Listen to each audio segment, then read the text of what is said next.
Alrighty, we had a gorgeous day today, so I was able to get out this afternoon after Deb and I met and did some bookkeeping stuff, and was able to get the ceiling put up inside the production building.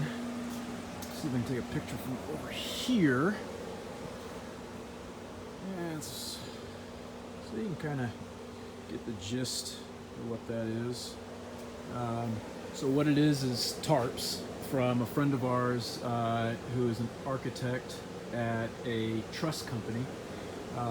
They cover all the wood with these gigantic tarps while it's out in the yard waiting for them to turn them into trusses. And so they just throw them away. And we went out there, Deb and I, and pulled them out of the dumpster, folded them up real nice, and they make a fantastic ceiling for things like this. We did this in the milk barn also, and that's where I was like, hey, that really works nicely. Let's do that here.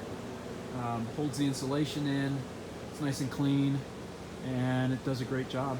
And then I went back and cut out all the holes for all the ceiling plugs and the ceiling fans, and then right there is the LED lights that I'm gonna put up here and see if, so there's another pack of 8 here, 8 there, so there'll be 16 up here, and they say that it's supposed to be pretty bright, so we'll find out.